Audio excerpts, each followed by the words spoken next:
Hi friends, this is me Anuma, me Anna's sister. Today we are going to talk about how to communicate with the spouse. So we all generally, either whether it is female or male, everybody generally struggle to talk. What happens is from the beginning, whatever we have opinions about a spouse, about a husband or a wife, we generally understand through that lenses. Whatever mother says, while we are growing, or friends says, or relatives says, it's not just the parents influence, it is the society influence also. So when we are already influenced in certain way, when we have a spouse in front of us, and whatever they talk, she or he talks, the spouse talks, we understand in those lenses, from those lenses. So we do not have a new ones, even though she is new. If at all you marry someone from the family or classmate, then what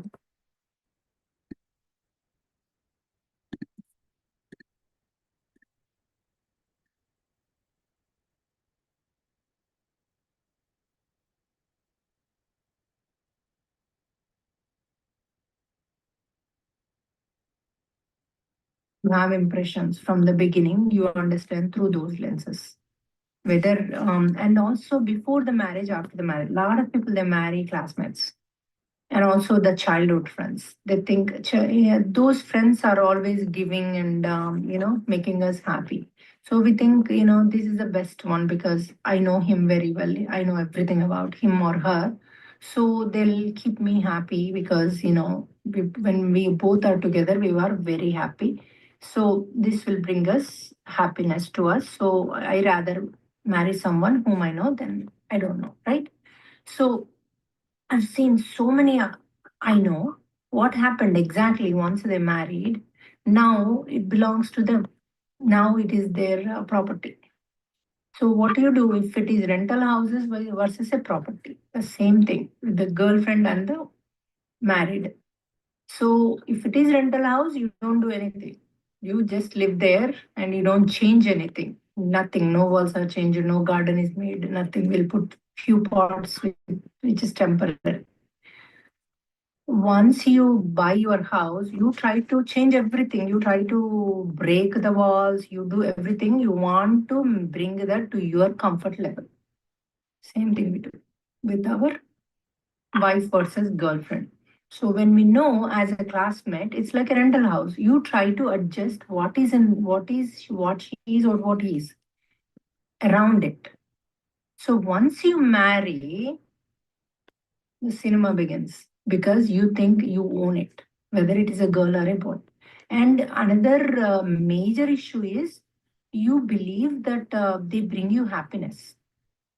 And also, a lot of times, the parents told to either the girl or a boy, oh, they'll keep you like a queen, oh, they'll keep you like a king. You don't need to do anything. Your wife would do everything, or your husband would do everything. So you are in this illusion that I get everything and they'll work hard and you can do shopping, whatever you want, everything is fine, right? So is that the case in real life? And also the movies. Movies are another milestone to um, have those illusions, have those. Every movie shows that wife and husband are extremely happy because they are made dialogues. So if you can do that in your life, you'll be happy too. If you can write the script and want to talk with the love wife, and if you think 10 times in your mind, close your eyes and make up a words, of course, your life would be like a movie star life, not star life, the character in the movie life. Movie star's life also not the same as the movies, right? So when you have when you have something when you have something in the in front of our life, you react and act instantly. So why we react and act in a different way? Sometimes I get the saying that whether it is I use the word spouse because he and she they both get the same illusions, the same thing. Sometimes It is the wife doing or sometimes the husband doing. It does not matter whether if I say he or she, okay? So the spouse does not exactly listen what I'm saying and they understand differently and they say, how come you said this? And they're all different words than what I said. I hear this all the time, frequently. So why they hear differently than what we are saying? Why they're not understanding and why they're not in our shoes? Because first of all, they have the illusions about the other person. Sometimes their guilt also for what they did. So they're going from their guilt and from their illusions, and if they don't want to be blamed on it, so they go around it. So that is a human psychology, going around it and making the other person blamed instead of getting the blame. So that means we don't have an acceptance. So, but you cannot make other person to accept it. So that is not possible.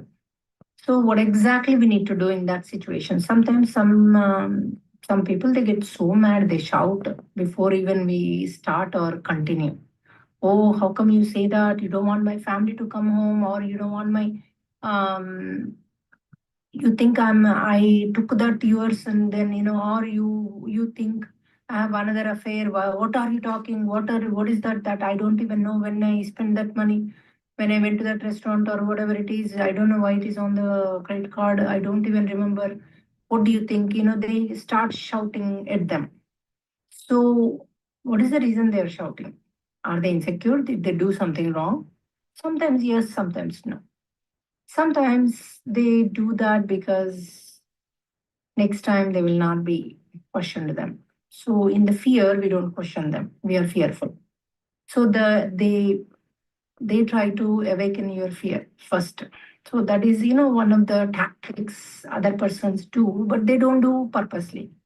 Suddenly they get anger and they think, okay, if I use this anger as a weapon, they don't even think that deep, but this is what happens. That anger becomes a weapon, and the other person gets insecure, fearful.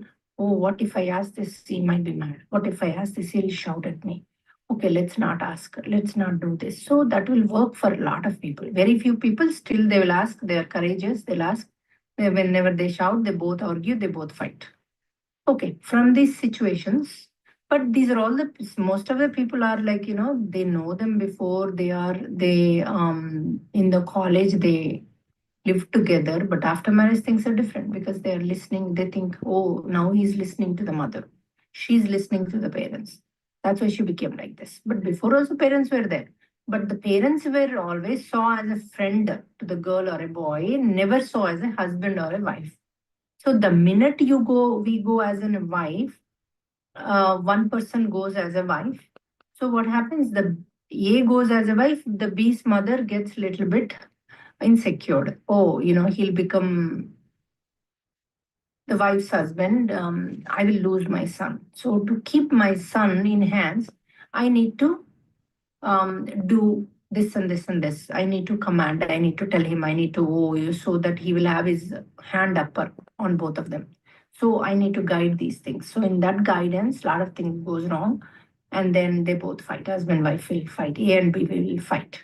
So the cease interference is there all the time. Yeah, is there all the time. Even A mother D also all the time there is a interference. So because these people will need advisors, they will either call a friend or call a mother who are very very close with the mother. They'll call the mother. Very few mothers would give right um, advices. But how can a mother give a right advice? Because you are in a situation where you know better. So how do you get a better answer? How do you answer better? How do you deal better? So these are until now we spoke about why these situations come, even though your best friend why behaves differently after marriage. Because now he owns you or she owns you. Before you were in the rental house, now you have your own house. So you have more responsibilities and you need to do lot more things. And you think I can repair everything. She or he, the spouse, will change once I get married. Even if you see few things which does not work for you, You think after marriage it change, or after children she'll change, or he will change. So that would never happen, friends. There is no such a thing in change. You need to work around it, you need to talk around it, you need to be courageous around it. So I'll give you simple tips on that. So what are those tips are? What are the tips means? The tips are, if they are someone you are talking, sitting and talking, they are not responding, neither they are shouting at you, neither they are understanding differently, right, spouse? So what you should do is, you should write on a paper. Write on a paper like a letter, love letter. But in that, how do you do? You put one scenario of what he did best, whether it's in the past or future, but don't say before marriage, before marriage, before marriage. Just say in our relation, I experienced this from you, and I was so happy, and it was perfect for both of us. Again, I experienced this. I don't know where this came from. This is making me a different person. Then this is not making me. Instead of saying this is making me unhappy or something, use the right word.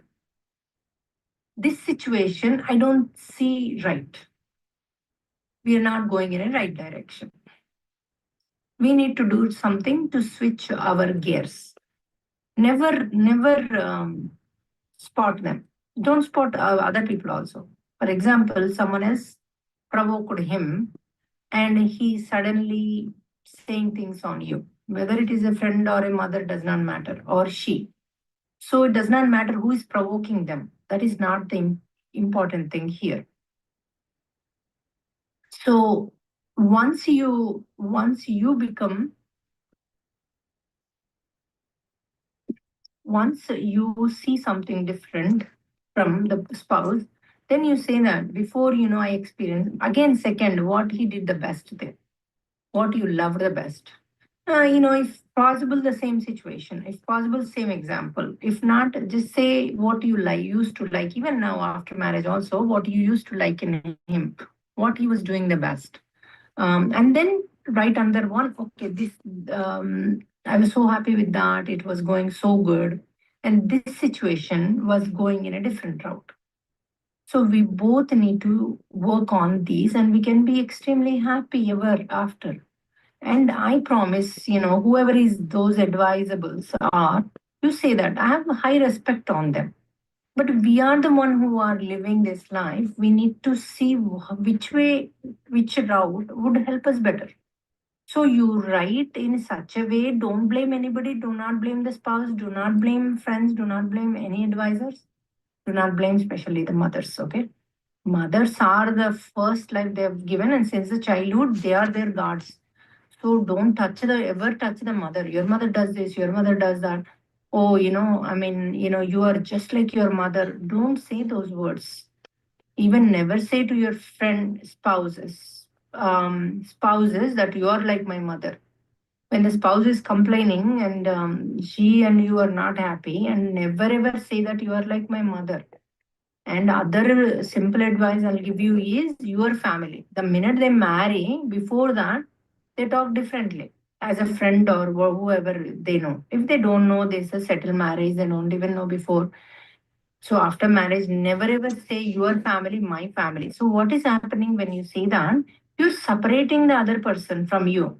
You never accepted her or him, husband or a wife, right? So if I am a wife and if I'm constantly saying it's your family, that's why you're staying longer in the party. Your family, you're doing this. Your family, you hate to come. My family, you hate to come. So when I say these things, when do we both become one family? I've seen couples, they have kids, but they talk about your family, my family. What is that? You both are oneness. You both are one family. You are one. Husband, wife are not separate. They are one soul. So when you both are one, then where all this comes externally? These are all external things and these are all living Laukika life. So accept the husband or wife as you are part of it. So if your hand is not working, do you cut the hand? Left hand is not working, do you cut the hand? And say that, oh, it is not working, I don't need to be bothered with the hand because I'm constantly having the pain, I'll cut it. Is that the right way? That is exactly what the divorce is. You don't cut your hand by taking the divorce. I will talk in tomorrow's thing. What happens exactly if they take divorce when they are fighting? There are so many easiest ways how to. I mean, I don't know how many counselors teach in a right way to come back together. But coming back together, even taking the help of a counselor, taking the help of a person who could give you right advices to be together and to live happily. There are so many ways, friends, you can live happily and you can be together. Sometimes they say don't go here, there, don't go. I want you to spend with me, but it's important for them to go. But these people, sometimes the spouse thinks, oh, no, I'm only those days, she has to be with me. So there are so many conflicts and things, but we do need to make them realize, yes, you have life, I have life. I want to do these things, and this makes me happy. Let me do it. You do your things. You're going to your friends. You want me to accompany you all the time, but there are some things I want you to accompany me. So there, if you don't accompany, also that's fine. I would go. I would do things, but don't restrict a spouse. Don't do this, don't do that. Let her live her life. You live your life. And all the time, you don't need to be glued with each other. All the time, you don't need to listen to each other. All the time, you don't need to agree each other. It is okay. If you want to put the vote to different party, go ahead and do.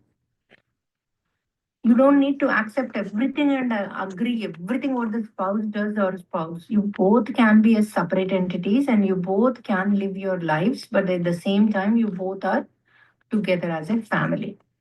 The family is like, living happily and raising the kids more happily with the positive terms and in giving them positive vibes and giving them extra love as a mother and as a father. So when you can give the love, when the husband wife are close to each other and happy to each other, they're always hugging and kissing and they're missing at the same time with the kids. So when you do that, you come out of the when you enter into the house, you hug the spouse, you express that you love each other. Does not matter how many people around you. They think you both are happy couple. Kissing on the cheek or the forehead will not bring any awkward or sexuality. It is only just affection, right? That's how you kiss your kid. So that affection you're showing to the people or to your child. So that is fine. You should do that. All the spouses should hug and kiss for everything they do for each other. So this is another tip I'm giving. If the spouse does something for you in a day, I'm sure 4 or 5 things they do for us. Each time they do something, hug them, kiss them. Don't deny it. If they give you something, an orange, say that I'm giving you this orange piece, eat. Don't say, oh, not now, I don't eat orange in the morning, I don't eat this time. Don't say that. Just take it and eat it. It's okay. That has so much of filled love. It does not matter when you eat that. It won't give you gas or anything because it has love in it. So accept them, whatever they do for you. At least if you don't want to eat, at least take from their hand and hug them and kiss them. You're so concerned, and you have so much love. I love you. So this is so important. Use these words every time they do something, because they're every day, every minute with you. That does not mean we take it easy. So if they ask, oh, your preference, let's go to your preference restaurant. Wow, thank you for asking me that. Even kids say that, right? So if the kid says, Mom, you choose this time. Oh, you're so sweet babies, you're so concerned. Thank you, thank you, thank you. I love you. So you have to say these words every single time someone does something to you. We have to be thankful, not just saying thank you in the 4P. We have to be thankful and we have to share love and give love to each other and to everybody. So this is the only way we can live happy life and in a happier way. So extremely important to live happy life. So this life will take you in another level, in a spiritual way, and in a for kids also, this will give them so much of love and affection. Tomorrow, when they get the spouse, they'll do the same techniques because they are you taught them since a childhood, kissing, hugging, and appreciating. So they would do the same thing. So they will be very happy in their life. So that is how you do and express with everyone.